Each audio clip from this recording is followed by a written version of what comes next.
Otep à tous, bien-aimés frères et sœurs. La Russie et la Chine renforcent leurs relations diplomatiques, économiques et même militaires. Les Russes et les Chinois, par l'intermédiaire de la compagnie Gazprom, viennent de signer un accord pour la consommation du gaz russe par les Chinois. Les Russes s'engagent dans cet accord à fournir à la Chine 100 milliards de mètres cubes de gaz par an. Les amis, 100 milliards de mètres cubes de gaz par an.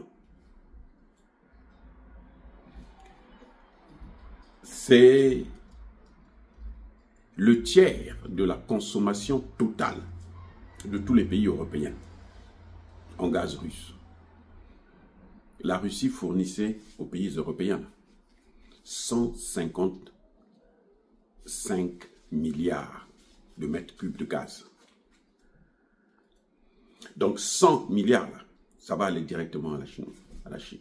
Ils sont en train de construire un deuxième gazoduc qui sera opérationnel à partir de 2027. Donc dans 2 ans, là, la Chine n'aura plus besoin du gaz, ni américain, ni peut-être même des autres pays. La consommation du gaz russe par la Chine est sécurisée.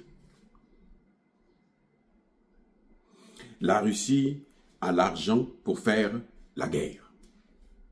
C'est ça qu'on appelle l'économie de guerre. La Russie a les moyens pour cette économie de guerre. Ce que les Occidentaux n'ont pas, puisqu'ils se battent eux-mêmes avec les tarifs douaniers de Trump. Maintenant, qu'est-ce que cela signifie? Cela a des implications politiques et géostratégiques très très importantes.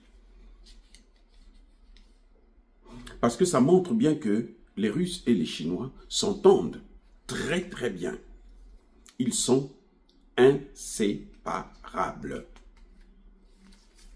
Vous voyez le problème? C'est ça ce que ça montre. Ils deviennent inséparables. Les Russes ont besoin des Chinois. Les Chinois ont besoin des Russes. Ce qui revient à dire que la stratégie de Trump de vouloir séparer, éloigner la Russie de la Chine a échoué. C'est un échec flagrant. Ça, il n'y a plus rien à faire. C'est un échec. Et ça renforce les BRICS. Vous voyez comment les BRICS fonctionnent? Les BRICS peuvent vivre en autarcie sans l'Europe, sans les États-Unis. C'est comme, voilà, c'est ça. Les pays membres des BRICS. C'est pour ça que moi j'ai vu quand, comment vous l'appelez, Ramaphosa est venu se faire humilier ici aux États-Unis, j'ai trouvé ça un peu ridicule, juste parce que, bon, ils vendent quelques voitures Mercedes, qui sont des voitures allemandes, fabriquées en Afrique du Sud. Alors, donc, ils ont besoin de... Non, franchement, c'est ridicule. C'est ridicule. Quand Trump est arrivé, le premier souhait de Trump, c'était de séparer la Chine de la Russie.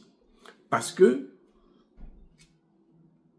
avec cette guerre, les sanctions prises, la réaction de l'Europe et des États-Unis, la réaction de l'Occident, a poussé à renforcer les relations entre la Chine et la Russie. Ils avaient déjà de bonnes relations, parce qu'ils ont le même problème, ils ont le même adversaire, qui ne veut pas leur émancipation, qui ne veut pas qu'on puisse entendre parler d'eux.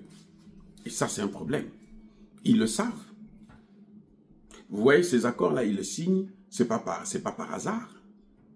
Ce n'est pas par hasard. C'est parce qu'ils savent, pour montrer aux Occidentaux que nous sommes liés, que vous ne pouvez pas nous séparer. Parce que là, les Chinois ont besoin des Russes ont besoin des Chinois. Et c'est un gaz bon marché. Ce n'est pas le gaz de schiste. C'est un gaz qui est moins polluant, alors 7 fois moins polluant que le gaz de schiste, celui des Américains. Et qui va consommer celui des Américains? Les Européens.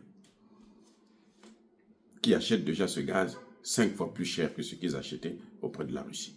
Voilà pourquoi vous voyez qu'ils veulent vraiment en découdre avec la Russie. Ils veulent aller jusqu'au bout. Et les Russes ont compris le jeu. Les Russes sont en train de mettre le paquet actuellement dans l'armement. Oh les amis, encore une fois de plus, diviser pour mieux régner, ça ne marche pas à tous les coups. Ça marche avec les pays africains, parce que les pays africains n'ont pas des dirigeants visionnaires. Les dirigeants qui sont limités, notamment en Afrique centrale et puis au sein de la CEDEAO. Les dirigeants sont limités. Vous voyez comment Kagame est en train de détruire, retarder la RDC et par là même de retarder tout un continent. Kagame, à lui seul, il est en train de retarder tout un continent. Et au bénéfice de qui? Au bénéfice des Occidentaux. C'est terrible. Les amis, soyez bénis, abondamment bénis par le Dieu de Kémit et par nos ancêtres angélisés. Vive l'Afrique éternelle, j'ai dit et j'assume.